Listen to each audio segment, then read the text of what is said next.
नमस्कार दोस्तों, एक बार फिर से स्वागत है आप सभी का देव जी के ट्रिक्स यूट्यूब चैनल पे। देखिए दोस्तों, आज हम लगाएंगे मैथ का practice set number 3। Good evening सभी को, गुड इवनिंग। चलिए, क्वेश्चन नंबर 26 आपके स्क्रीन पे दिख रहा होगा।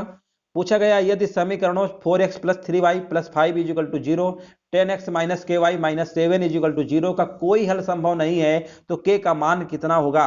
अब देखिए, ये सवाल हमने प्रीवियस वीडियो में कराया था कि जब भी कोई हल संभव नहीं होगा तो k का मान हम कैसे निकालते हैं।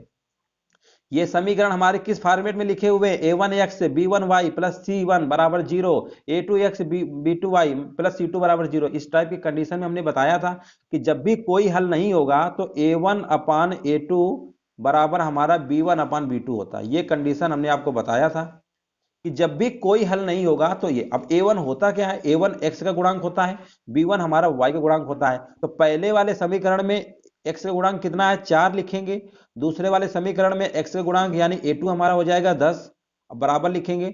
b1 हमारा पहले वाले समीकरण में 3 दिया गया है और यहां पर दिया गया माइनस का k, इसको सॉल्व कर लेंगे। माइनस का 4k बराबर हमारा आएगा 30, तो k बराबर कितना आएगा, k बराबर माइनस का आएगा 7.5, यानी right answer option number D हो जाएगा। बिल्कुल सही जवाब है, ऑप्शन नंबर डी हो जाएगा। चलिए 27 नंबर देखते हैं। लिखा हुआ है, एक धनात्मक संख्या अपने वर्गमूल से कितना अधिक है, 30 अधिक है। 30 अधिक है और आपको बताना है संख्या क्या होगी। ऑप्शन दिए गए हैं 16, 36, 25, 49। ठीक है ना। एक संख्या हमने मान लिया x है, अपने वर्गमूल से कितना अधिक है, 30 अधिक है। अब इसको अगर सॉल्व करोगे तो स्क्वायरिंग बोथ साइड यानी दोनों तरफ हमें वर्ग करना पड़ेगा, फिर द्विघात समीकरण बनाएंगे। ये फालतू का काम नहीं करना है ना। इतना टाइम किसके पास है कि वर्ग करे फिर स्क्वायर, ये सब नहीं करना है। अब आपको ऑप्शन ले लेना है। ऑप्शन ले लीजिए पहला। अगर हमने मान लिया कि संख्या x बराबर पहले ऑप्शन 16 है, यहाँ दोस्तों 16 रखेंगे, यहाँ 16 का वर्गमूल लेंगे, 4 आएगा। 4 प्लस 30, क्या ये दोनों बराबर हैं, बिल्कुल नहीं है, इसलिए ऑप्शन नंबर पहला आपका बिल्कुल नहीं होगा। अब हम ट्राई करते हैं, ऑप्शन नंबर दूसरा। ठीक है ना, ऑप्शन नंबर दूसरा को ट्राई करते हैं, देखते हैं इसका क्या हल होता है। 36 नंबर, यहां पर अगर हम 36 ले लेंगे तो यहां पर 36 का वर्गमूल 6 होता है और 30 बिल्कुल बराबर आ गया। बस विकल्प नंबर आपका दूसरा वाला क्या होगा, राइट आंसर हो जाएगा। इस टाइप के प्रश्नों को आपको ऑप्शन से सहारा लेना है तो जल्दी आपका लग जाएगा। 28 नंबर बताइए क्या आंसर होगा इसका। देखिए, पूछा गया है, एक वर्ग के क्षेत्रफल का संख्यात्मक मान उसके विकर्ण के संख्यात्मक मान के आधे के बराबर है। विकर्ण का संख्यात्मक मान क्या होगा। देखो, सबसे पहले हम वर्ग बना लेते हैं। ये हमारा एक वर्ग है। वर्ग की चारों भुजाएं बराबर होती हैं, सभी को पता होगा, और चारों कोण 90 डिग्री के होते हैं। इसका जो विकर्ण होता है, अगर इसकी भुजा मान लेते हैं, वर्ग की भुजा ए है, प्रत्येक भुजा बराबर होती है, तो दोस्तों इसका जो विकर्ण होता है a√2 होता है। वर्ग का विकर्ण क्या होता है, a√2 होता है। अब सवाल को ध्यान से पढ़िए। वर्ग का जो क्षेत्रफल है, वर्ग का क्षेत्रफल तो आपका ए स्क्वायर होगा। वर्ग का जो क्षेत्रफल है आपका, लिखा हुआ विकर्ण के आधे के बराबर है, यानी विकर्ण तो a√2 होता है, a√2 के आधे के बराबर है। बस इसको आपको ऐसे कर लेना है, ए से ए कट गया, ए बराबर हमारी वैल्यू कितनी आ जाएगी, √2/2, ये आ गई। ठीक है ना। अब ये हमारा आ गया, तो अब चाहो तो इसमें ऐसा कर लो, √2 का ऊपर नीचे मल्टीप्लाई कर दो, कोई दिक्कत नहीं है। √2 का हमने क्या कर दिया, मल्टीप्लाई कर दिया। तो ये तो हो गया 2, और नीचे भी है 2, तो 2 से 2 पूरा पूरा कैंसिल हो जाएगा। ये हमारा आ जाएगा ए की वैल्यू 1/√2। ये आप यहां तक कर लेंगे। ए की वैल्यू हमने निकाल लिया है। अब वर्ग का विकर्ण पूछा गया है, वर्ग का विकर्ण तो a√2 होता है। इसका मतलब दोस्तों यहां पर ए की वैल्यू तो हमने निकाल लिया है, 1/√2 है ना, और √2 मल्टीप्लाई में रहेगा, तो √2 से √2 कट गया। आंसर इसका आएगा ऑप्शन नंबर पहला, ए नंबर, यानी ए नंबर का ऑप्शन नंबर 1 लिखा हुआ, एक इस प्रश्न का राइट आंसर आपका हो जाएगा। बिल्कुल सही जवाब है। चलिए 29 नंबर बताइए, इसका आंसर क्या होगा। बहुत ही सिंपल प्रश्न है। एक चतुर्भुज के 3 कोण समान है और चौथे कोण का मान 150 डिग्री है। समान कोणों में से प्रत्येक का मान कितना होगा। देखिए, सभी लोग ईमानदारी से पेन कापी लेके लगाइए, तभी आप सीख पाएंगे। अगर ऐसे आप तुक्का लगाएंगे तो फिर आपके सवाल नहीं लग पाएंगे। मैथ में आपको पेन कापी लेकर जरूर बैठना है। यहां पर देखिए, एक चतुर्भुज के 3 कोण समान है।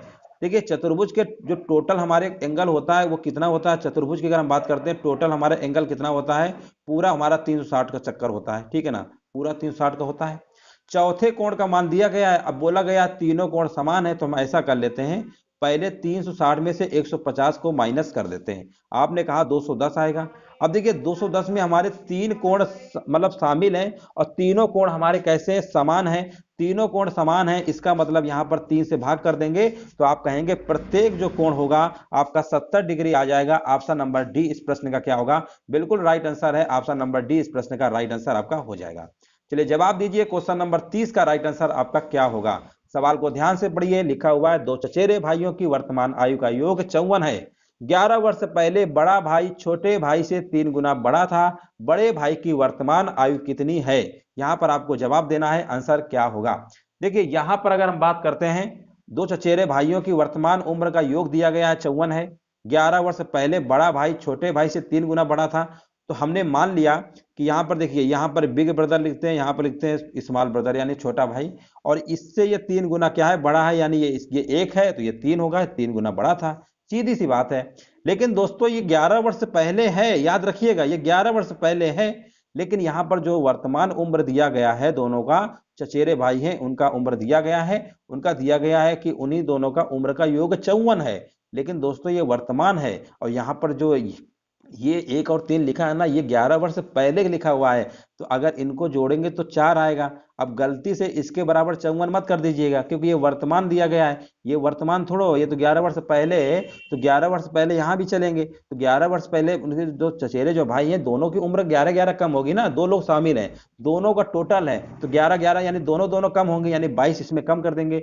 तो 54 में से दोस्तों अगर हम 22 को कह दें कम कर देंगे तो कितना बचेगा, आपने कहा 32 बचेगा, यानी 4 यूनिट की वैल्यू 32 के बराबर दिया गया है, 1 यूनिट आपका आ जाएगा 8 के बराबर, 1 यूनिट 8 के बराबर, तो ये आ जाएगा 8 तिरका 24, यानी ये हमको पता चल गया कि जो बड़ा भाई है उसकी उस समय 11 वर्ष पहले जो उम्र है उसकी 24 हो जाएगी, और अगर इसकी छोटे भाई की बात करते हैं तो 8 हो जाएगी। हमें छोटे भाई से कोई मतलब ही नहीं है, बड़े भाई पूछा गया है, तो 11 वर्ष पहले बड़े भाई की उम्र 24 है, तो अगर हम आपसे कहें कि वर्तमान में कितनी होगी, तो 11 इसी में आप कहेंगे जोड़ दीजिए, तो 24-11 कितना होता है, 35 वर्ष। इस प्रश्न का ऑप्शन नंबर बी क्या होगा, राइट आंसर हो जाएगा। बिल्कुल सही जवाब आ रहा है, ऑप्शन नंबर बी क्या होगा, राइट आंसर आपका हो जाएगा। चलिए 31 नंबर बताइए क्या होगा। यहां पर क्वेश्चन को पहले अच्छे से पढ़िए फिर लगाइए। प्रत्येक माह कृतिका अपनी आय का 30% घर के किराए पर और शेष का 60% घरेलू व्यय पर खर्च करती है, ठीक है, और वह प्रत्येक माह 63 रुपए की बचत करती है, तो उसकी कुल मासिक आय कितनी होगी। 31 नंबर में आपको जवाब देना है। हमने मान लिया कि उसकी जो टोटल आय है कितनी थी, 100% थी। अब 100% में उसने 30% खर्च कर डाला, तो उसके पास शेष कितना बचेगा, आपने कहा 70% बचेगा, हमने कहा बिल्कुल सही है। अब शेष का 60% यानी 70% का दोस्तों 60% निकालेंगे, तो आप कहेंगे इसका आएगा कितना आएगा, 70 बचेगी, मान लो 30% खर्च कर डाला, तो 60%, 60/100 यानी 0 0 काटेंगे, यानी ये आपका आ जाएगा 42। कितना बच जाएगा, 42%, ठीक है ना, 42% आपका बच जाएगा शेष का। अब यहां पर आगे पढ़ते हैं, लिखा हुआ है कुल खर्च। तो देखिए पहले क्या था कि पहले वो जो खर्च किया था, पहले खर्च कितना किया था, पहले आपका 30% तो खर्च किया था, तभी तो आपका शेष बचा था, आपका 70% शेष बचा था। यहां पर बोला है ना प्रत्येक माह बचत करती, तो पहले हम ये निकाल लेते हैं कि उसने ओवरऑल खर्च कितना किया। पहले 100% था, मान लीजिए 100 का उसने 30% खर्च कर डाला, शेष हमारे पास बचा था 70, 70 का हमने 60% निकाला, ये 42%, यानी ये इधर ये भी खर्च कर रही है और इधर पहले जो 30% था वो भी किया है, तो 42-30 टोटल कितना होगा, 42-30 जोड़ेंगे तो आप कहेंगे टोटल खर्च किया है 72%, ये टोटल खर्च किया गया है। अगर हम कहते बचत कितना होगा, तो आप कहेंगे 100 में 72 घटा लीजिए, तो बचत हमारी दोस्तों आ जाएगी 28%। कितनी आ जाएगी, 28% बचत आ जाएगी, और यही क्वेश्चन में दिया गया है 6300 के बराबर है, और हमसे आय पूछा गया है, आय यानी हमें 100% निकालना है। इसको आप सॉल्व कर लेंगे, आपका आंसर आ जाएगा, ठीक है ना। चलिए कर लेते हैं, 7 चौको 28, 7 नहीं है 63, 0 आएगा, और ये फिर से काट लीजिए, 4 दूनी 8 और 1 बचेगा, 4 दूनी 8, 4 पंची भी 225 डबल 0, 225 डबल 0 कहाँ पे लिखा हुआ है, ऑप्शन नंबर सी इस प्रश्न का क्या होगा, बिल्कुल राइट आंसर आपका हो जाएगा। आगे हम बढ़ते हैं, और यहाँ पर देखिए एक हमारा ग्राफ का सवाल है, थोड़ा सा ध्यान से देखते हैं, सवाल काफी बड़ा है। देखिए सवाल को थोड़ा सा पहले हम आपको यहाँ पर चार्ट दिया गया है, चलो यहाँ पर हम सीधे आते हैं यहाँ पे क्वेश्चन पे, थोड़ा छोटा करना पड़ेगा, क्वेश्चन बड़ा है इसलिए थोड़ा हमें छोटा हमें करना ही पड़ेगा। चलो देखो कोशिश करो, दिख रहा होगा अच्छे से, ज्यादा जूम करेंगे फिर क्वेश्चन आप समझ नहीं पाएंगे, है ना। चलो यहाँ पर देखिए आपको बताना है, चलो यहाँ पर वाहन वाहन सब दिए गए हैं, लेकिन आपको पहले बता दे रहे हैं नोट, जो कि पहला स्तंभ जो आपका ये भूरे कलर का है ना, ये वाला पहला जो स्तंभ है, ये जो भूरे कलर का है, ये आपको बता रहा है बाइक की संख्या, यानी पहला वाला जो है बाइक बता रहा है और दूसरा वाला बता रहा है टोटल, ठीक है ना। पहला वाला बाइक बता रहा है संख्या और दूसरा वाला बता रहा है टोटल। इतना आप समझ गए। अब थोड़ा सा हम जूम लाउट कर देते हैं अच्छे से। चलो यहां पर देखो, अब बताइए इसका आंसर क्या होगा। चलो अब आपको दिख रहा होगा, ठीक है ना। चलो ये ऑप्शन ऑप्शन क्या करोगे, चलो यहाँ पर देखते हैं, ऑप्शन भी दिखा देते हैं। चलो अब आपको दिख रहा होगा, ठीक है। चलो अब आपको दिख रहा होगा। यहाँ पर देखिए पूछा गया है, दिए गए डेटा के आधार पर मार्च 2017 में बाइक के अतिरिक्त पंजीकृत वाहनों की संख्या कितनी होगी। तो देखिए मार्च 2017 में पहले आप चलिए, है ना। मार्च 2017 तो आपका ये वाला हो गया, मार्च ये वाला हो गया 2017, ठीक है। मार्च 2017 यहाँ पर बाइक की संख्या बता रहा है या तो टोटल बता रहा है। पूछा क्या गया है, पूछा गया है पंजीकृत अतिरिक्त पंजीकृत वाहनों की संख्या बताना है। बहुत ही सिंपल है, चलिए जवाब दीजिए इसका आंसर क्या होगा। तो देखिए टोटल तो हमें पता है ये 25 है, ये इतने हमारे ये टोटल है, इसमें बाइक इतने, तो 25 में से 15 घटाएंगे तो आप कहेंगे 10 आएगा, लेकिन संख्या हजारों में थी तो 3 जीरो और बढ़ा लीजिए, बस यही यही आपका आंसर हो जाएगा, 10,000 हो जाएगा। बिल्कुल राइट आंसर है 10,000। इस प्रश्न का क्या होगा, राइट आंसर हो जाएगा ऑप्शन नंबर बी नंबर होगा, ठीक है ना। सिंपल था, कुछ घटाना था बस। देखिए सवाल देखने में बहुत बड़ा था लेकिन सवाल में कोई खास दम नहीं थी, इसीलिए कह रहे हैं ग्राफ वाले सवालों को छोड़ के मत आइएगा, जरूर लगाइएगा। यहाँ पर बताइए इसका आंसर क्या होगा। सरल करने वाला सवाल है, सिंप्लीफिकेशन का है। सबसे पहले देखिए ये हमारा मिक्स्ड फ्रैक्शन में लिखा हुआ है, पहले इसको हम सही बटा हटाते हैं, 3 गुणा इसमें करेंगे, 3 अट्ठे 24, एक जोड़ देते हैं तो 25/3 आएगा, गुणे 5 चौक 20 यानी 21/5 आएगा। और हमने बताया है कि जब भी भाग का साइन होता है ना, इसको आगे गुणा बना लो, है ना। और ये आएगा 4 5 20, 21/4, 21/4 आएगा ना। लेकिन आपने क्या किया है, यहाँ पर भाग को गुणा बनाया है ना, तो अब ये उल्टा लिखेंगे, उल्टा लिखेंगे, उल्टा का मतलब 4/21 लिखेंगे, ये याद रखना है। यहाँ पर गलती मत करिएगा, क्योंकि प्लस के भाग के साइन को अगर हम गुणा में कन्वर्ट करते हैं तो जो आगे नंबर होता है ना वो उल्टा कर देते हैं। तो ये 21/4 आएगा ना, तो रिवर्स कर देंगे 4/21। अब आप सॉल्व कर लीजिए, 5 एकम 5, 5 25, और यहाँ पर 20/3 आएगा, और 20/3 का मतलब होता है 6 सही 2/3। विकल्प नंबर 33 नंबर का डी नंबर क्या होगा, राइट आंसर आपका हो जाएगा। चलिए यहाँ पर देखते हैं, नेक्स्ट प्रश्न हमसे पूछा गया है। यहाँ पर परीक्षा में बैठने वाले उम्मीदवार हैं, चलो ये सब हम इस पे ध्यान नहीं देते हैं, सीधे हम बात करते हैं क्वेश्चन पे। यहाँ पर बताइए 34 नंबर का राइट आंसर आपका क्या हो जाएगा। 34 नंबर का आपको जवाब देना है, ठीक है ना। चलो यहाँ पर देखिए पूछा गया है, 34 नंबर सवाल है, नगर ई से परीक्षा में पास होने वाले उम्मीदवारों की संख्या कितनी होगी।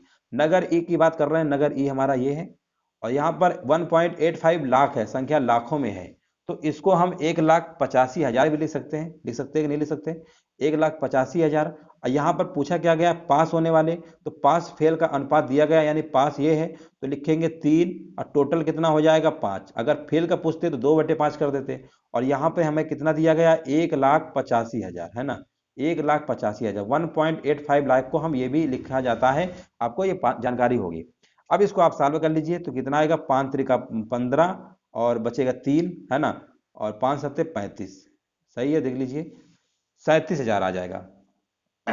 अब 37,000 में अभी 3 का गुणा भी तो करना है, तो 0 0 और 0 3 सत्ते 21 और 3 त्रिका 9 2 11, यानी 111। 3 जीरो कहीं लिखा है क्या, बिल्कुल लिखा हुआ है, ऑप्शन नंबर डी होगा। इस प्रश्न का जो राइट आंसर होगा ऑप्शन नंबर डी होगा। कुल मिला के देखिए, पहले आपको सवाल की लैंग्वेज समझना है, अगर सवाल की लैंग्वेज समझ लिए तो फिर समझ लिए सवाल आपका गलत नहीं हो सकता है। 35 नंबर का जवाब दीजिए क्या होगा। चलिए 35 बताइए, एक गांव की जनसंख्या प्रतिवर्ष 5% बढ़ जाती है, यदि वर्तमान में उस गांव की जनसंख्या 4,410 हो तो 2 वर्ष पूर्व उस गांव की जनसंख्या कितनी होगी।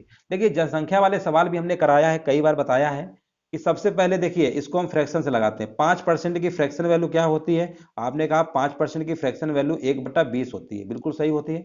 अब बढ़ने की बात बोला है तो 20, यानी पहले लिखेंगे 20 और फिर कर देंगे 21, इन दोनों को जोड़ देते हैं, 20 और 1 21, ठीक है ना। ये हमारा आ गया बढ़ने के बाद, यानी 20 वाली चीज हमारी 21 हो गई।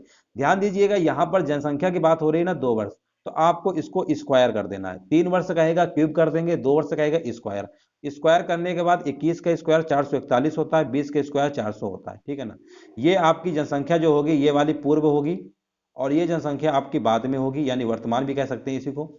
प्रश्न में दिया गया है वर्तमान जनसंख्या यानी बाद वाली जनसंख्या दी गई है, बाद कही है या वर्तमान कही है, बात एक ही है। और यही जनसंख्या 4,410 के बराबर दिया गया है और हमसे पूर्व वाली जनसंख्या पूछा है। तो इसका देखिए दोस्तों, ये हमें ये कितने 10 गुना है, तो इसका भी हम 10 गुना कर देंगे तो आपका आंसर आ जाएगा 4000। विकल्प नंबर इस प्रश्न का डी नंबर राइट आंसर आपका हो जाएगा। सबसे पहले देखिए इसको फ्रैक्शन में लिखिएगा, दोनों को जोड़ के लिखिएगा, 2 वर्ष कहेगा स्क्वायर कर दीजिएगा और 441। यहां पर ये तो बाद वाली देगा या तो पहले वाली देगा, अगर यहां पहले जनसंख्या दे देता तो बाद वाला पूछता, तो उसी से आपको तुलना कर लेना है, आपका सवाल का आंसर आ जाएगा। आगे हम बढ़ते हैं। देखिए बहुत ही अच्छा सवाल है, कई एग्जामों में पूछा जा चुका है। पूर्णांकों 1 से लेकर 100 के मध्य अभाज्य युग्मों की संख्या क्या होगी। देखिए अभाज्य युग्म कहे या कहे जुड़वा अभाज्य संख्या, क्या कहेगा, जुड़वा अभाज्य संख्या कहे, जुड़वा अभाज्य कहे या ट्विन प्राइम नंबर कहे, ट्विन प्राइम नंबर कहे, ठीक है ना, ट्विन प्राइम नंबर कहे, सबका दोस्तों मतलब एक ही होता है। अभाज्य युग्म कहे, जुड़वा अभाज्य संख्या कहे, ट्विन प्राइम कहे, तीनों का मतलब एक ही होता है।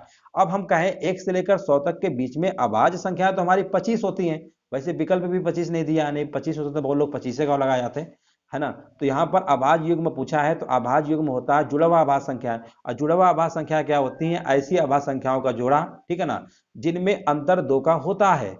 लेकिन जैसे यहाँ पर देखिए 3 के बाद 5 अभाज्य संख्या आई, ठीक है ना, ये एक आपका जोड़ा हो गया अंतर, इसको बोलते हैं अभाज्य युग्म और जुड़वा अभाज्य संख्या। दूसरी अगर हम बात करते हैं तो 5 7 होती है, 5 7 इसमें भी देखिए 2 का अंतर। इसके बाद हमारा 11 13 भी होता है, 11 13 भी होता है ना, 11 13 के बाद आपका 17 19 भी होता है, 17 19 भी होता है, मतलब दो दो के आपके पेयर और अभाज्य संख्या होनी चाहिए, दोनों की दोनों हमारी अभाज्य भी हमारी होनी चाहिए। 29 31 हो गया, और देखिए 41 43 होगा। इस तरीके से आपको मतलब जोड़े बनाने वाली संख्या देखना है अभाज्य की, इसमें अंतर 2 का होना चाहिए। इसके बाद 59 61 हो गया, बहुत संख्या होती है, 59 61 हो गया। इसके बाद आपका 71 73 होगा, 71 73। अब आप देखिए टोटल कितनी हो गई, 71 73, देखिए गिन लीजिए 1 2 3 4 5 6 7 8, तो टोटल जो हमारी संख्या होती है 8 होती है, याद रखिएगा। इन्हीं को बोलते हैं अभाज्य युग्म में ट्विन प्राइम नंबर। उम्मीद है समझ गए होंगे। आगे बढ़ते हैं, क्वेश्चन नंबर 37 का जवाब दीजिए क्या होगा। देखिए यहां पर पूछा गया है यदि किसी बंटन का बहुलक 16 है और माध्यिका 21 है तो माध्य कितना होगा, आपको जवाब देना है। देखिए ये भी सवाल हमने कराया इस टाइप का कि बहुलक बराबर, फार्मूला इसका बताया है, बहुलक बराबर हमारा क्या होता है, 3 गुणे माध्यिका, 3 गुणे माध्यिका माइनस 2 गुणे माध्य होता है। ये फार्मूला रट्टा मान लीजिए, कई बार पेपर में फार्मूला ही पूछ लिया गया है। ये फार्मूला होता है, बहुलक हमें क्वेश्चन में दिया गया 16 है, बराबर 3 गुणे माध्यिका हमें दिया गया 21 है, माइनस 2 गुणे माध्य, यानी यही हमसे पूछा गया है। अब आप कहेंगे 16 आएगा और 21, 21 3 का कितना होता है, 21 3 का 63 होता है, माइनस 2 गुणे माध्य, 2 गुणे माध्य आपका आएगा, ठीक है ना। 63 में से 16 को माइनस करेंगे 47 आएगा, 47/2, दोनों तरफ माइनस आएगा, कैंसिल हो जाएगा। 47/2, 47 का आधा कितना होता है, 47 का आधा कितना होता है, 23.5 होता है। बस विकल्प नंबर 20 प्रश्न का क्या होगा, राइट आंसर आपका हो जाएगा। आगे बढ़ते हैं, यहां पर देखिए क्वेश्चन नंबर 38, जवाब दीजिए क्या होगा। लिखा हुआ है एक वृत्ताकार पार्क बनाने का प्रस्ताव किया जाता है जिसका क्षेत्रफल क्रमशः 16 मीटर और 12 मीटर व्यास के 2 वृत्ताकार पार्क के क्षेत्रफलों के योग के बराबर है। नए पार्क का अर्ध व्यास क्या होगा, ठीक है ना, ये आपसे पूछा गया है। तो सबसे पहले देखिए 2 पार्क हैं, वृत्ताकार हैं, तो हम मान लेते हैं कि बड़े वाले पार्क का जो क्षेत्र मतलब रेडियस है, क्योंकि क्षेत्रफल वृत्त का पाई आर स्क्वायर होता है, तो हमने मान लिया कि बड़े वाले क्षेत्रफल का रेडियस आर है, तो हम इसको ऐसे भी लिख सकते हैं, बड़े वाले का क्षेत्रफल पाई आर स्क्वायर, 2 छोटे वाले हैं तो इनका क्षेत्रफल हमारा क्या हो जाएगा, पाई r1 स्क्वायर अब पाई r2 स्क्वायर, है ना, r1 r2 लिख लिया, कोई दिक्कत नहीं है। पाई दोनों तरफ से कॉमन ले लेंगे, कट जाएगा, r स्क्वायर बराबर आपका आ जाएगा r1 स्क्वायर प्लस का r2 स्क्वायर। यहां तक बात आपको समझ में आ गई, यहां तक आप कर लेंगे। अब यहाँ पर r स्क्वायर बराबर, अब r1 देखिए क्या होगा, r1 ध्यान दीजिएगा ये व्यास दिया गया है, व्यास लिखा है ना, व्यास के 2 वृत्ताकार पार्क हैं, तो ये व्यास है तो व्यास का आधा होती है त्रिज्या, तो इसकी त्रिज्या आपकी 8 हो गई, इसकी त्रिज्या आपकी 6 हो गई। 8 का स्क्वायर क्या होता है, 64 होता है, 6 का स्क्वायर आपका 36 होता है। इसका मतलब कैपिटल आर जो रेडियस हमारी आ जाएगी 10 आ जाएगी, 100 का वर्गमूल लेंगे 10 आ गई, 10 आ गई। प्रश्न में क्या पूछा गया है, प्रश्न में पूछा गया नए पार्क का अर्ध व्यास क्या होगा, तो नए पार्क का अर्ध व्यास क्या होगा, यही आपका हो जाएगा, है ना, यही आपका अर्ध व्यास हो जाएगा। जो रेडियस निकाले, अर्ध व्यास का मतलब होता है व्यास का आधा यानी त्रिज्या, तो यही वाला आपका हो गया, जो बड़ा वाला आप बना रहे हैं दोनों को मिला के तो बस ऑप्शन नंबर पहला वाला क्या होगा, राइट आंसर आपका हो जाएगा। सिंपल प्रश्न था। चलिए यहां पर बताइए 39 नंबर का आंसर क्या होगा। उमंग 250 सेब बेचता है और उसे 50 सेबों के विक्रय मूल्य के बराबर लाभ होता है, उसका लाभ प्रतिशत क्या होगा। जब भी यहां पर बेचने की बात कहे, विक्रय मूल्य दिया हो, हमने कई बार बताया लाभ पूछे तो सबसे पहले जो बाद वाली वैल्यू लिखी है ना, इसको लिख लेते हैं। ट्रिक बताइए, लाभ कहा है तो दोनों का अंतर बटे में लिखेंगे। अगर यहां पर हानि पूछ लेता, अगर यहां पर हानि पूछ लेता फिर दोनों को जोड़ के लिखते हैं, उल्टा करते हैं। लाभ पूछेगा डिफरेंस, हानि पूछेगा तो दोनों का क्या करते हैं, डिफरेंस लेंगे। तो देखिए लाभ पूछ रहा है तो लाभ में अंतर मतलब डिफरेंस लेंगे, तो 250 में से 50 घटाएंगे तो आपका कितना आ जाएगा, 245 आएगा। ठीक है ना, 245। लाभ के केस में उल्टा करते हैं, लाभ होगा तो माइनस करना है, इंटू 100। बस इसको आप सॉल्व कर लीजिए, आपका आंसर आ जाएगा। यहाँ पर सॉल्व कर लेते हैं, यहाँ से काट लीजिए, किससे कटेगा, 5 चौको 20 और यहाँ पर आएगा 5 चौको 20, 5 ना 45, ठीक है ना, और यहाँ पर 5 दाम 50 हो जाएगा। यानी ये आपका आ जाएगा कितना, यहाँ पर आपको आ जाएगा, सॉरी 250 में से 50 माइनस करेंगे 200 आएगा, तभी हम कहें गड़बड़ क्यों हो रहा है। चलिए कोई बात नहीं, कभी कभी कैलकुलेशन मिस्टेक हो जाती है। चलिए 50 बटे इसका डिफरेंस 200 आएगा ना, 200 लिखेंगे इंटू 100। बस इतना याद रखिए, लाभ में आपको अंतर लेना है, हानि में जोड़ देना है। ये यहाँ पे फिर 300 हो जाता अगर यहाँ हानि पूछता तो। बस इतना आपको याद रखना है। यहाँ पर आ जाएगा 25%। कितना आ जाएगा, 25%। बिल्कुल सही जवाब आ रहा है। 39 नंबर का राइट आंसर आपका हो जाएगा डी नंबर। चलिए आगे बढ़ते हैं, सिंपल सवाल था। यहाँ पर देखिए 40 नंबर हमसे पूछा गया, 5 प्रेक्षण है x, x+2, x+4, x+6 का माध्य 11 दिया गया है, प्रथम 3 प्रेक्षणों का माध्य क्या होगा। अब देखो प्रथम 3 प्रेक्षणों का माध्य पूछा गया है। ऐसे प्रश्नों को देखिए आप कैसे करना है, ध्यान दीजिएगा। यहाँ पर माध्य यानी मिडिल नंबर होता है, मिडिल नंबर तो ये इसके बराबर है। तो हम ये भी कह सकते हैं x+4 जो है इसकी वैल्यू 11 दी गई है, तो x बराबर आप कहेंगे x बराबर 7 आ गया। x बराबर 7 आ गया ना, तो पूछा गया प्रथम 3, यानी प्रथम 3 तो हमारे यहाँ तक हैं, तो इसका मतलब पहला हो जाएगा 7, दूसरा हो जाएगा 9 और ये हो जाएगा 11। इन्हीं का फिर से माध्य पूछा गया है। माध्य मतलब सबको जोड़ दो और 3 से भाग कर दो, तो 7 9 होता है 16, 16 और 11 कितना होता है, 16 और 10 26 एक 37 हो जाएगा, है ना। चलिए यहाँ पर देखिए 9 7 16 27 हो जाएगा, 16 10 26 एक 27, 27 बटा 3 कितना होता है, 9। तो इस प्रश्न का राइट आंसर क्या होगा, 40 नंबर का आपका क्या होगा, विकल्प नंबर जो होगा ए नंबर क्या होगा आपका राइट आंसर आपका हो जाएगा। 3 प्रेक्षणों का माध्य पूछा गया था। आगे हम बढ़ते हैं। यहाँ पर देखिए पूछा गया है, यदि 3x² प्लस ax माइनस 12 पूर्ण रूप से x माइनस 8 द्वारा विभाज्य है तो a का मान क्या होगा। अब पूर्ण रूप से बोल दिया है ना, तो इसका मतलब x माइनस 8 बराबर 0 लिख लेंगे, x बराबर आपका 8 आ जाएगा। जब भी इस तरीके से कहे कि पूर्ण विभाज्य है तो इसके बराबर 0 करके x की वैल्यू निकाल लीजिए और यही x की वैल्यू इसमें आप रख दीजिए, आपकी a की वैल्यू निकल आएगी। चलिए रखते हैं 41 नंबर, देखते हैं। तो यहाँ पर रखेंगे तो देखिए 3 लिखेंगे, पूर्ण विभाज्य है, रिमाइंडर 0 आएगा तो बराबर 0 तो करेंगे ही। 8 गुणे 8 करेंगे तो 64 आएगा, प्लस का a लिखेंगे, गुणे 8 लिखेंगे, माइनस का 12 और बराबर में 0 जरूर करिएगा, तभी आप a की वैल्यू निकाल पाएंगे। यहाँ पर 3 गुणे 64 करेंगे तो यहाँ पर आप इसको कैलकुलेशन है कर लीजिए, यहाँ पर 192 आ जाएगा और यहाँ पर आपका आएगा 8a बराबर, इसको आप ऐसा करिए, ये तो इधर जाएगा तो 12 तो हो जाएगा, है ना, प्लस का 12 हो जाएगा, माइनस में आंसर आएगा, कन्फर्म में माइनस में आंसर आएगा। यहाँ पर आपका 8a बराबर 12 माइनस 192 हो जाएगा। अब 192 में से 12 घटाएंगे तो आपका कितना आ जाएगा, 180 आ जाएगा। और 180 में 8 से भाग देंगे तो यहाँ पर 180 भाग देंगे तो 8 दूनी 16, यानी यहाँ पर राइट आंसर आना चाहिए डी नंबर। डी नंबर आ रहा है, हाँ बिल्कुल सही है, ऑप्शन नंबर डी होगा, माइनस में आंसर आएगा, तो यहाँ पर right answer option number D हो जाएगा। आगे बढ़ते हैं। यहाँ पर देखिए एक पाई चार्ट का प्रश्न आ गया है 42 नंबर, और आपको बताना है इसका आंसर क्या होगा। ध्यान से पढ़िए और कोशिश करिए इसका आंसर क्या होगा। देखिए यहाँ पर पूछा क्या गया, एक विद्यालय में टोटल विद्यार्थी कितने हैं, 1200 हैं, और पूछा जा रहा है कि दी गई सूचनाओं के आधार पर कार द्वारा विद्यालय कितने आते हैं। देखिए कार से कितने लोग आते हैं, यहाँ पर डिग्री में दिया गया, यानी टोटल आपको रखना पड़ेगा 360। परसेंटेज केस में 100 रखा जाता है और डिग्री केस में बटे में 360 लिखा जाता है।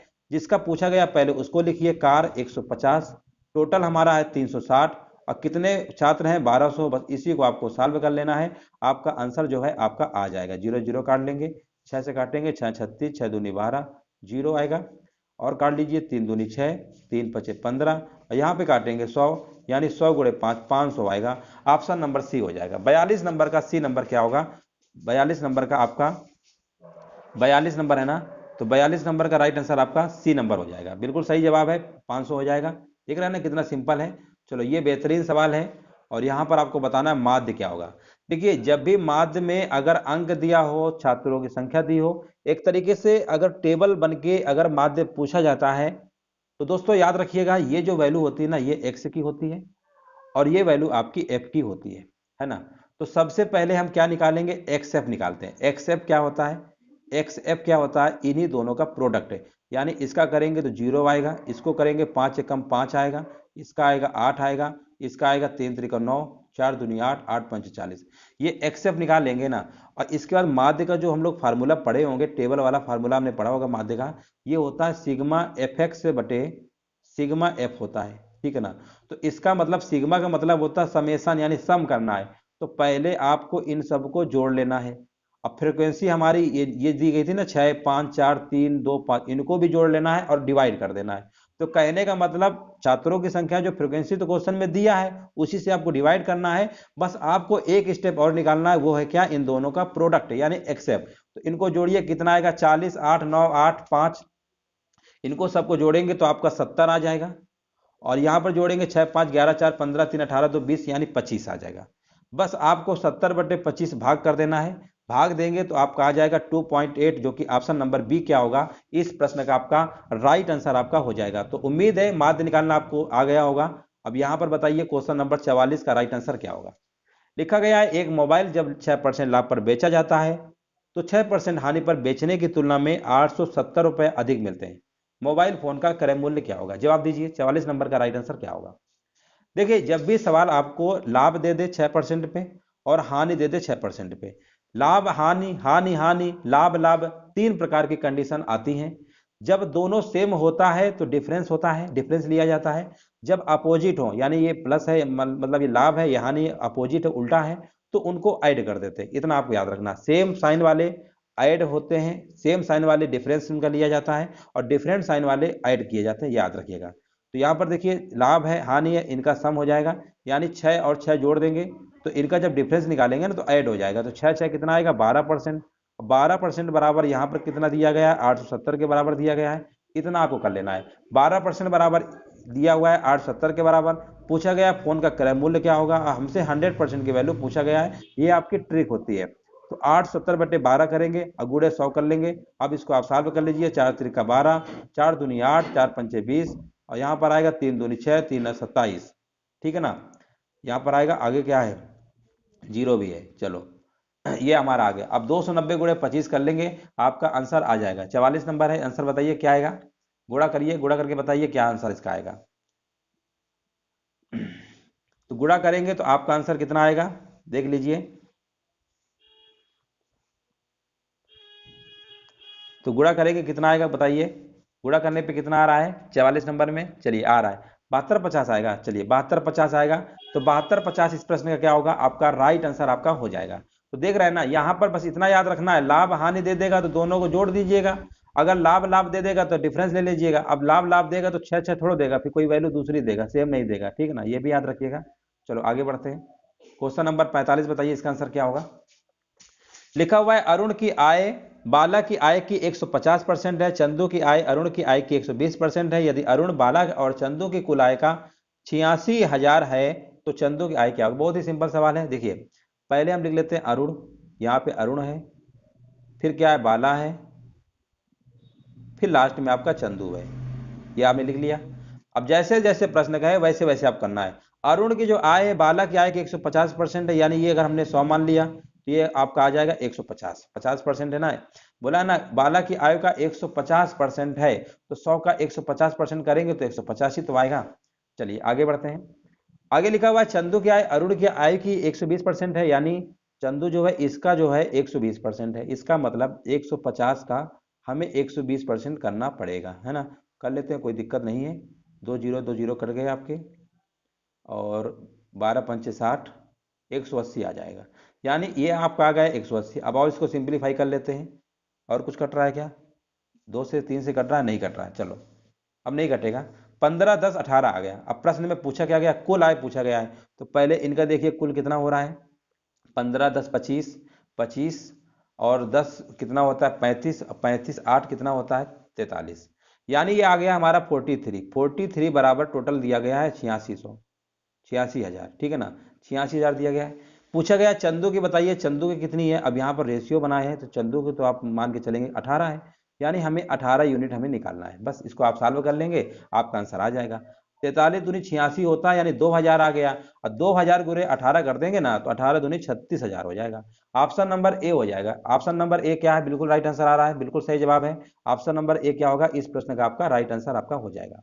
यहाँ पर देखिए 46 नंबर पूछा गया है, एक समूह में 8 बच्चे हैं, 1 दर्जन पेंसिल वितरित होने वाले पैकेट्स हैं, प्रत्येक बच्चे को समान पेंसिलें मिलने के लिए वितरण किए जाने वाले पैकेट की न्यूनतम संख्या कितनी होगी। देखो जब भी ऐसे प्रश्न आते हैं ना तो बहुत ही अच्छे से आपको सॉल्व पढ़ना है। 8 बच्चे हैं, 1 दर्जन पेंसिल वितरित करना है, तो 1 दर्जन में कितनी वस्तुएं होती है 12 होती है, बच्चे कितने हैं हमारे पास 8 हैं। तो पहले हम ये निकाल लेते हैं इनका एलसीएम क्या होगा, ठीक है ना। सबसे पहले हमारा काम क्या होगा, 12 और 8 का एलसीएम निकालेंगे, तो आप एलसीएम कहेंगे 24 आएगा, 24 आ गया ना। अब हमें ये निकालना है पेंसिल की जो अब यही जो एलसीएम आता है ना, ये हम मान लेंगे हमारी पेंसिल की संख्या है, यानी अब हमको ये मालूम चल गया कि पेंसिल की जो संख्या टोटल कितनी है 24 है। अब हमको पता चल गया। अब प्रत्येक बच्चे को समान पेंसिल के लिए पैकेट के पूछा गया है, तो पैकेट देखिए यहाँ पर 1 दर्जन में वितरित करना है, 1 दर्जन के मतलब पैकेट है, तो 1 दर्जन में 12 होती है ना, 24 में आपको 12 से भाग कर देना, बस आंसर आ जाएगा। तो यहाँ पर राइट आंसर क्या हो जाएगा, right answer option number C हो जाएगा, यानी पैकेटों की जो न्यूनतम संख्या होगी कितनी होगी, 2 होगी, ऑप्शन नंबर। वैसे भी आप 24 में देखिए ना 12 के 2 ही पैकेट तो होंगे। आगे बढ़ते हैं। एक 28 सेंटीमीटर व्यास वाले अर्धवृत्त की परिधि क्या होगी। अच्छा प्रश्न है, जवाब बताइए। और पाई की वैल्यू 22/7 बोला गया है। देखिए कैसे लगाएंगे, पहले तो हम एक अर्धवृत्त बना लेते हैं इस तरीके का, ठीक है। देखिए पूरा अगर हम वृत्त बनाते हैं, इसका जो परिधि होती है 2πr होती है, अर्धवृत्त है आधा होगा यानी πr हो जाएगा। अब हमने कहा ये तो आपका रेडियस आधा होता है, ये भी रेडियस ये डायमीटर होता है, यानी इसको हम ये भी तो कह सकते हैं कि ये 2r हो गया, ये 2r हो गया। यही आपकी परिधि, परिधि क्या होती है, एक बाउंड्री होती है ना चारों तरफ की। तो अर्धवृत्त जो बना है सेमी सर्कल, इसकी बाउंड्री ये भी आएगी और ये भी आएगी। तो एक तरीके से अर्धवृत्त की परिधि आपको याद हो गया होगा, πr+2r होती है, πr+2r होती है, πr+2r होती है, ठीक है ना, πr+2r होती है। अब इसमें आप चाहें तो r कॉमन ले लें तो π+2 हो जाता है, यही फार्मूला आप लोगों ने पढ़ा होगा, ठीक है ना। अर्धवृत्त की परिधि का फार्मूला क्या होता है, r π+2। अब इसको आप सॉल्व कर लीजिए। रेडियस हमें क्वेश्चन में कितना, ये व्यास है ना, तो रेडियस आधा हो जाएगा 14 गुणे पाई की वैल्यू क्वेश्चन में बोला है 22/7 है, अब प्लस का 2 कर लेंगे। इसको आप सॉल्व कर लीजिए, आपका आंसर आ जाएगा। तो सॉल्व करेंगे तो 22 7 दूनी 14, तो 14 और 22 कितना होता है, यहाँ पर जोड़ लेंगे तो आपको कितना आ जाएगा। चलिए सॉल्व कर लेते हैं, यहाँ तो आपको क्लियर हो गया। चलिए यहाँ पर देखते हैं 14 आएगा गुणे एलसीएम लेना पड़ेगा ना इसमें, तो 22 और 7 दूनी 14, तो 22 14 जोड़ेंगे तो आपका आएगा 36, 36/7 यानी 36/7, 7 दूनी 14, 36 दूनी 72 सेंटीमीटर। तो इस प्रश्न का जो राइट आंसर होगा ऑप्शन नंबर आपका क्या होगा, सी नंबर आपका राइट आंसर आपका हो जाएगा। आगे बढ़ते हैं। यहाँ पर देखिए पूछा गया है एक आयत की लंबाई चौड़ाई 4:3 है, लंबाई और विकर्ण का अनुपात पूछा गया है, कोई दिक्कत नहीं है। तो देखिए सबसे पहले अगर हम बात करते हैं मतलब आयत का विकर्ण होता क्या है, आयत का विकर्ण क्या होता है। देखिए आयत का विकर्ण, जैसे मान लो हमने आयत इस तरीके से बनाया, ये ए है, मान लो ये बी है, और विकर्ण कैसे निकालते हैं, ये तो 90 डिग्री हो गया, कर्ण बना लेता है, पाइथागोरस थ्योरम लग जाती है। तो विकर्ण एक तरीके से √a² + b² होता है, रटा नहीं रहे, बस ये कॉन्सेप्ट होता है। तो आयत का जब हम विकर्ण निकालेंगे, आयत का जब हम विकर्ण निकालेंगे, डायगोनल जिसको कहते हैं विकर्ण, तो यहाँ पर लंबाई चौड़ाई के भुजाओं का स्क्वायर करके जोड़ दीजिए, तो यहाँ पर 4 का स्क्वायर 16 और यहाँ पर 9, यानी यहाँ पर आ जाएगा 25 का वर्गमूल 5। विकर्ण 5 आ गया है, लंबाई विकर्ण का पूछा गया है, लंबाई 4 है, विकर्ण 5, 4 5 हो जाएगा, बस सिंपल है। Option number C, option number C क्या होगा, राइट आंसर आपका हो जाएगा। आगे बढ़ते हैं। यहाँ पर देखिए बताना है 49 नंबर, लिखा हुआ है एक वर्ग का जो क्षेत्रफल है एक आयत के क्षेत्रफल से तिगुना है, आयत की लंबाई 5 स्क्वायर यानी 5 स्क्वायर मतलब 25 से 5 सेंटीमीटर अधिक है, यानी सीधे सीधे नहीं कह सकते हैं कि जो आयत की जो लंबाई है आपकी 30 सेंटीमीटर है। इतना उन्हें कहने में क्या दिक्कत है, जबरदस्ती उसको इतना बढ़ा के लिखे।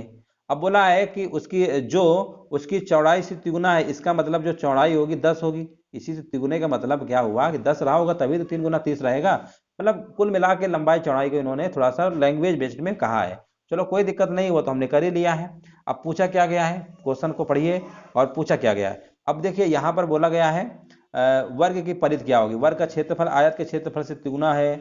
अच्छा, वर्ग का जो क्षेत्रफल है आयत के क्षेत्रफल से तिगुना है, तो पहले इसका क्षेत्रफल तो निकालो। इसका क्षेत्रफल आपका आएगा 300, 300 आएगा। तो वर्ग का जो क्षेत्रफल हमारा होगा इसका 3 गुना हो जाएगा, तो वर्ग का क्षेत्रफल आपका आ जाएगा 900। कितना आ जाएगा, 900। चलो यहां तक आपने कर लिया। वर्ग का क्षेत्रफल अगर 900 है तो वर्ग की भुजा कितनी रहेगी, तो भुजा आप कहेंगे वर्ग की भुजा, भुजा तो आपकी 30 आ जाएगी। वर्गमूल ले लेंगे ना, वर्ग का क्षेत्रफल क्या होता है, वर्ग का क्षेत्रफल भुजा स्क्वायर होता है ना। तो यहाँ पर वर्ग का क्षेत्रफल 900 है तो भुजा निकालना है, तो यहाँ पर कितना आ जाएगा, इसके वर्गमूल ले लेंगे, 30 आ गया। वर्ग की भुजा हमको पता चल गई, वर्ग की भुजा हमको पता चल गई 30 सेंटीमीटर है। अब बोला क्या गया, वर्ग की परिधि, वर्ग की परिधि होती क्या, वर्ग की परिधि क्या होती है, देखिए वर्ग ये है, तो वर्ग की परिधि मान लो ये भुजा ए है, ये भी ए है, ये भी ए है, तो अगर 30 30 है सबको समेसन ही तो परिधि होता है, या 30 गुणे 4 कर दीजिए, 30 चौको कितना होता है 120। यानी इस प्रश्न का जो राइट आंसर आपका होगा 120 सेंटीमीटर होगा। उम्मीद है ये प्रश्न आपको समझ में आ गया होगा। लंबाई बोला था 5 स्क्वायर से 5 सेंटीमीटर अधिक, यानी लंबाई 30 है। बोला जो उसकी चौड़ाई से, जो का मतलब लंबाई जो है चौड़ाई से 3 गुना है, इसका मतलब ये लंबाई चौड़ाई हमारी 10 रही होगी। अब इनका क्षेत्रफल निकालेंगे 300 आएगा, वर्ग का क्षेत्रफल इससे 3 गुना यानी 900 है, वर्ग की भुजा निकाल लेंगे 30 आएगा, वर्ग की परिधि 4a होता है, 4 गुणे 3 कर देंगे, 4 इंटू 30 कर देंगे, 120 आ जाएगा। Option number C. आगे बढ़ते हैं। चलिए लास्ट प्रश्न है, इसका जवाब बताइए क्या होगा। एक वर्ग की भुजा एक वृत्त के व्यास की आधी है, वर्ग का क्षेत्रफल 1225 है। अब देखिए वर्ग का जो क्षेत्रफल है, वर्ग का जो क्षेत्रफल दिया गया है, वर्ग का क्षेत्रफल क्या होता है, भुजा स्क्वायर होता है कि नहीं होता, भुजा स्क्वायर होता है। क्षेत्रफल 1225 दिया है, हमने कहा ये तो भुजा भुजा निकालना है, तो आप कहेंगे यहाँ पर रूट ले लीजिए। तो वर्ग की भुजा हमारी कितनी आ जाएगी, 1225 का वर्गमूल लेंगे तो ये आपका आ जाएगा 35, यानी 35 इसका वर्गमूल आएगा। तो भुजा हमको पता चल गई 35 है। अब वृत्त का क्षेत्रफल पूछा गया है, तो वृत्त का क्षेत्रफल निकाल लेते हैं। देखिए वर्ग का हमें भुजा पता चल गई ना। अब बोला क्या है प्रश्न में, आगे देखिए लिखा हुआ है वर्ग की भुजा, लिखा है वर्ग की भुजा जो है वृत्त के व्यास की आधी है, ठीक है ना। ये तो वर्ग का क्षेत्रफल निकाला है। बोला वर्ग की जो भुजा है वृत्त के व्यास, वृत्त का व्यास समझते हैं ना, वृत्त का व्यास ये मान लीजिए ये व्यास होता है, वृत्त के व्यास की क्या आधी है, तो इसका मतलब यहाँ पर रेडियस भी हमारा कितना हो जाएगा, आर हो जाएगा, यानी 35 वो कह रहा है, यानी 35 ही हो जाएगा, ठीक है ना। अब सीधी सी बात है, वृत्त का व्यास 70 हो जाएगा ना टोटल, यहाँ पर 70 हो जाएगा, इसका आधा ही तो है 35, बस हो गया। अब यहाँ पर आपको वृत्त का क्षेत्रफल निकाल लीजिए, पाई आर स्क्वायर होता है, और पाई की वैल्यू हमारी होती है 22/7। रेडियस हमने निकाल ही लिया है 35 गुणे 35 गुणे 35, बस सॉल्व कर लीजिए, 7 पन्ना 35 और 5 दूनी 10, अब 5 दूनी 10 11 गुणे 35, बस इसको आपको सॉल्व कर लेना है। तो यहाँ पर गुणा कर लेंगे तो आपका आंसर आ जाएगा, कितना आ जाएगा, 11 × 5 = 55, यानी 3850 आएगा, 3850 हो जाएगा। ऑप्शन नंबर क्या होगा इस प्रश्न का, बी नंबर आपका राइट आंसर हो जाएगा। चलिए दोस्तों आज हमने देखिए आपके कंप्लीट कर दिए, और डेली क्लास आपको होती है शाम को ही, और जैसा भी सेशन लगा आप कमेंट करके बता दीजिएगा। वीडियो देखने के लिए दोस्तों धन्यवाद।